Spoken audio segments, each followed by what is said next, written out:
신약성경 사도행전 13장 1절부터 3절 말씀을 함께 찾아서 같이 공독하시겠습니다. 사도행전 13장 1절부터 3절 말씀 신약성경 208페이지 같이 공독합니다.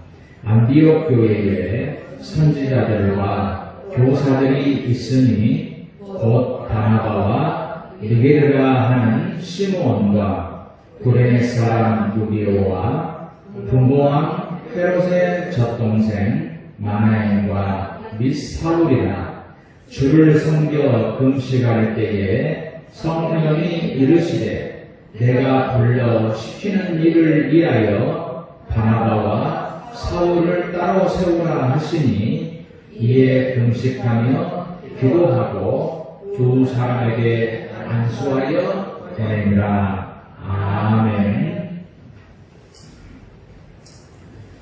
오늘은 안디옥 교회라는 그런 제목으로 말씀을 드리도록 하겠습니다.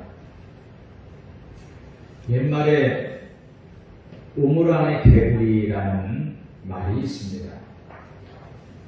우물 안의 개구리라는 말은 중국의 장자 추수편에 나오는 이야기입니다. 우물 안에 사는 개구리가 동해바다에 사는 거북이한테 나는 참으로 즐겁다. 우물 위로 뛰어오르기도 하고 우물 안에 있는 가장자리에서 쉬기도 하고 겨드랑이와 턱으로 물에 떠있기도 한다.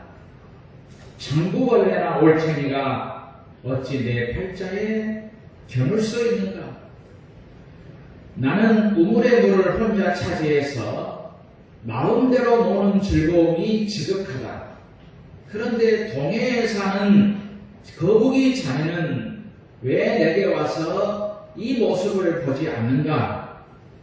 이렇게 말했다는 것이지요.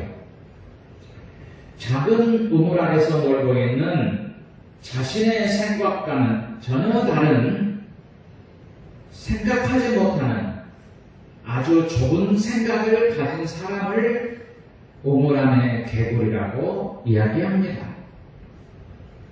다른 말로 말하면 자신이 살고 있는 세계가 좁은 것을 전혀 모르는 것을 의미하는 말이기도 하지요.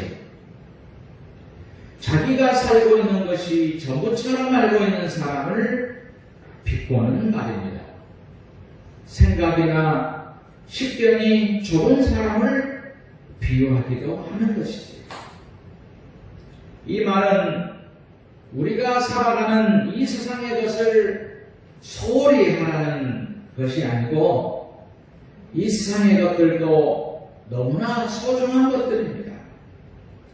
매우 가치가 큽니다. 그래서 우리는 많이 배워서 알아야 됩니다. 많은 것들을 경험해야 하는 것이지요. 경험이 풍부한 것보다 더 많은 것들을 아는 사람은 없기 때문에 우리는 많은 것을 배우고 경험하고 알아야 되는 것입니다. 이렇게 이 세상의 것들이 소중한 것이고 그러나 이 세상의 것보다 하나님과 나와의 관계는 무엇보다 소중한 것이라고 하는 것입니다. 하나님과 나와의 관계가 더 가까워야 됩니다. 더 많이 깊어져야 됩니다. 그런데 우리는 이 세상의 관계에만 너무나 신경을 쓰는 것 같아서 안타까울 뿐입니다. 하나님이 내 인생의 주인이 되셔야 되는데 오히려 이 시대에는 손님처럼 되는 것이 안타까울 뿐이지요.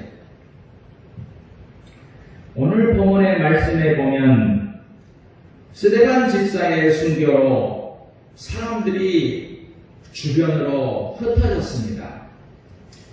쉽게 말하면 흩어졌다는 이야기는 이들이 환난과 핍박을 피해서 피신했고 도망갔다는 이야기죠.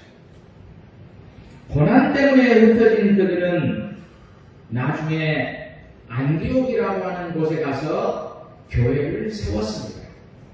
그런데 그 안디옥 교회가 하나님이 너무나 기뻐하시는 일을 하는 교회가 되었습니다. 이 안디옥 교회는 서로 다른 사람들이 섞여 있는 교회였습니다. 문화가 다른 아프리카 사람과 유럽 사람들이 섞여 있고, 색깔이 다른 흑인과 백인이 섞여 있고, 왕족과 평민이 섞여 있었습니다. 배운 사람과 배우지 못한 사람들이 섞여 있었지요. 그런데도 전혀 문제가 되지 않았습니다. 너무나 평안하고 행복했습니다. 그 이유는 예수 이름으로 품어주었기 때문이죠. 배우고 가진 사람들이 자신을 나타내지 않았습니다. 오직 주님의 십자가만 자랑했습니다. 서로 다른 사람들이 모였지만 평안히 서가는 교회가 되었습니다. 그리고 그 힘든 금식 기도하는 교회였다는 것이죠. 금식을 하면서 기도했다는 것은 그 교회가 성령님의 은혜를 너무나 사모했다는 말입니다.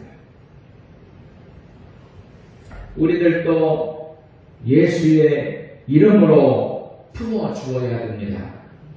주님의 사랑과 십자가로 다른 사람을 품어 주어야 되는 것이죠.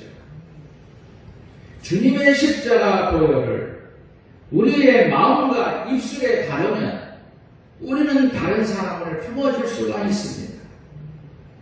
품어주는 것이 십자가를 삶으로 실천해 가는 것입니다. 주님께서 죄인 중에 대수인 우리들을 품어주신 것처럼 우리도 다른 사람을 품어주어야 합니다. 마치 엄마가 자녀를 품어주듯이 모든 분들을 품어주어야 합니다. 그리고 우리는 기도의 사람이 되어야 되는 것이지요. 그러면 오늘 본문에서 우리가 받아야 할 은혜가 있는데, 오늘 안디옥 교회의 신앙을 우리가 배워야 되는데, 이 안디옥 교회는 성령님의 인도를 받은 교회였다는 것입니다. 성령님은 하나님이십니다.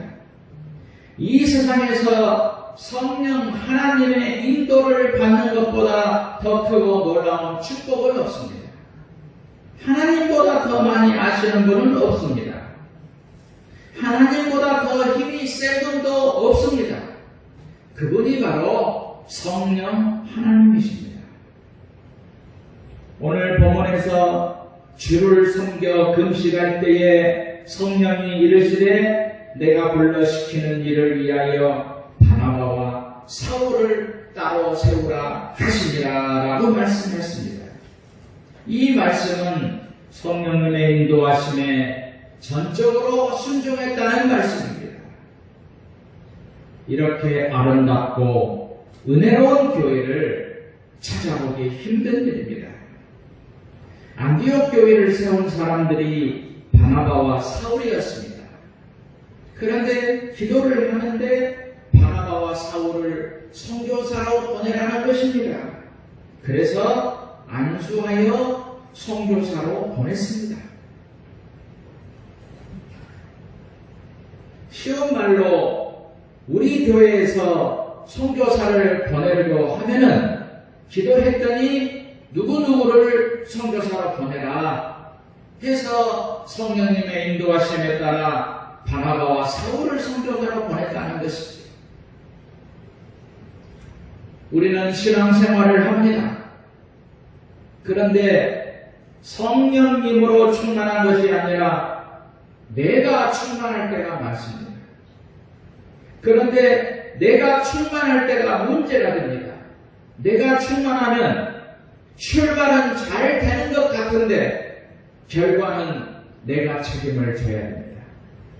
그러나 성령님의 인도를 받으면 출발은 별로인 것 같지만 그러나 결과는 성령님께서 합력하여 선을 이루게 하신다는 것입니다. 그러므로 최고의 은혜는 성령님의 인도를 받는 것입니다. 성령님의 인도를 받기 위해서 우리는 기도해야 됩니다. 말씀대로 살아야 됩니다. 성령님의 인도를 받으려면 사모하는 마음을 가져야 됩니다. 마음이 정직해야 됩니다. 그러면 성령의 인도하심을 받는 최고의 인생을 살아갈 수가 있는 것입니다. 성령님은 선한 양심을 통해 인도하십니다. 선한 양심을 분별하는 양심이라고 말하죠. 디모데전서 1장 19절에 믿음과 착한 양심을 가지라라고 말씀합니다. 성령님께서 우리의 양심을 통해서 인도하십니다. 양심은 우리의 잘못을 알려줍니다. 양심은 성령님께서 말씀하시는 기준이 되는 것입니다. 양심은 성령님의 경고장치입니다. 성령님께서 시시때때로 양심을 통해서 경고를 울려서 나의 마음을 책망하십니다. 센서와 같이 나에게 안 된다 말씀하십니다. 영적으로 경고장치가 울릴 때에 올바르게 반응해야 되는 것입니다. 양심은 성령님께서 기뻐하시는 것과 기뻐하시지 않는 것을 잘 구별하게 하십니다. 그래서 내가 아니라 성령님이 판단하시도록 해야 하는 것입니다. 양심의 활동을 잘 반응해야 됩니다. 그것이 영적인 사랑인 것이지. 그러면은 성령님의 인도를 받기 위해서 조건이 있습니다. 어떤 조건을 갖춰야 성령의 인도를 받느냐? 철저한 자신의 포기죠. 하나님의 뜻을 분별하려면 자아를 포기할 줄 알아야 됩니다. 자아를 포기할 때에 성령님은 더욱 세심하게 그의 앞날을 인도하십니다. 자기 포기, 욕심을 포기하는 것입니다. 예수님은 좁은 문으로 들어가기를 힘쓰라고 했습니다. 두 가지 선택의 길이 있을 때에 자기 욕심에 끌리지 않고 성령님의 인도를 받으려는 간절함이 우리에게 있어야 되는 것입니다. 그 다음으로 철저한 순종입니다. 자기를 포기한 후에는 하나님의 뜻에 철저히 순종해야 됩니다. 최선의 순종이 없으면 성령의 인도는 아무런 의미가 없는 것입니다. 성경을 간통하는 가장 분명한 것은 순종이 있는 곳에 축복이 있다는 것입니다. 왜 아브라함이 믿음의 조상이 되었느냐? 이삭을 바치라는 정말 순종하기 어려울 때 순종했기 때문에 아브라함이 믿음의 조상이 된 것입니다. 또한 철저한 신뢰입니다. 우리가 신앙생활을 할 때에 어려울 때가 있습니다. 성경에 보면 이스라엘 백성들이 결심을 하고 애굽을 떠납니다. 바로의 군사가 쫓아왔습니다. 선한 결심 뒤에 큰 위기가 닥쳤습니다. 그러나 끝까지 성령님을 신뢰할 때에 홍해 바다가 갈라지는 역사가 일어나지요. 우리가 선한 결심을 하고 새 출발을 할 때에 위기를 만날 수가 있습니다. 그때 믿음을 잃지 않으면 위기가 끝납니다. 그래서 우리는 어떤 위기도 두려워해서는 안 되는 것입니다. 성령님을 믿고 두려움을 이기면 어떤 문제도 이길 수가 있습니다. 신앙에 하수가 있고 신앙의 고수가 있습니다. 그 차이가 무엇이겠습니까? 신앙의 가수는 다른 것을 틀렸다고 이야기합니다. 그러나 신앙의 고수는 다른 것을 성령의 인도하심으로 보는 영적인 눈을 가지고 있다라고 인정하는 것입니다. 이 안디옥 교회는 성령의 인도하심에 철저하게 순종했고 성령의 인도가 최고의 은혜이며 능력이라는 것을 믿고 따르는 그런 교회였습니다.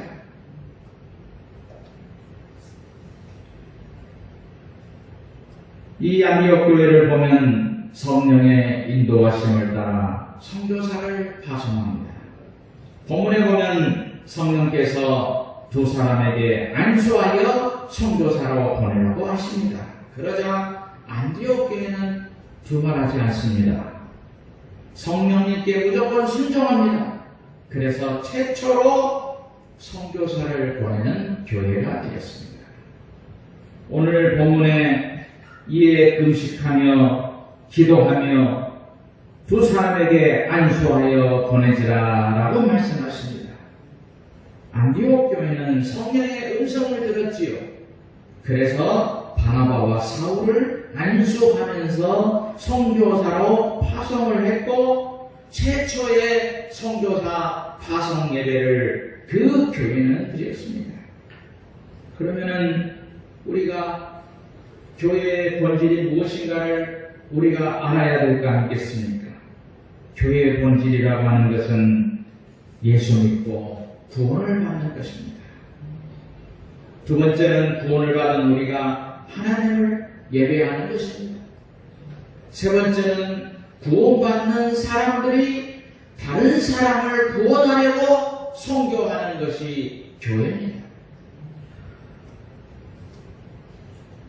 여러분과 저도 1884년도에 미국에서 선교사로 오신 언더우드와 아펜셀러 목사님 때문에 구원을 받아서 하나님의 자녀가 되었습니다. 그 당시에 두 분의 선교사가 우리 한국에 왔고 그들을 통해서 복음이 전해지면서 우리의 신앙의 조상들이 믿고 지금까지 한국교회가 역사가 내려온 것이죠. 누군가의 선교 때문에 오늘 내가 구원을 받았다는 것을 알아야 됩니다. 이 말은 이제는 나도 누군가를 구원하기 위해서 선교사로 가야 한다는 말이죠. 우리가 잘 알다시피 선교를 하는 것은 세 가지가 있지 않습니까? 내가 직접 선교사로 가는 것, 첫 번째 방법입니다. 두 번째는 내가 갈 수 없으면 물질로 선교사를 보내는 것입니다. 그러면 그것은 선교 헌금을 하는 것이죠. 세 번째 방법은 뭡니까? 선교사로 가신 분을 위해서 기도하는 것입니다. 이 세 가지는 언제나 지속적으로 계속되어야 할 우리들의 사명입니다.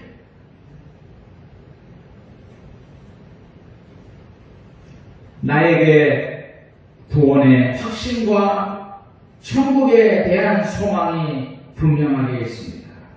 그러면 우리가 할 수 있는 것은 물질을 후원하고 기도로 후원하는 것입니다. 사실은 내가 선교사로 가야 되는데 갈 수 있는 형편이 안 됩니다. 그래서 우리는 후원을 통해서 간접 선교를 하는 것입니다. 성경에 보면 선교에 전려가는 교회나 개인은 복을 받는 것이 특징입니다. 선교를 한다는 것은 보이지 않는 속신앙이 알곡이라는 것입니다. 마치 마음이 행복한 사람은 얼굴이 행복할 수밖에 없습니다.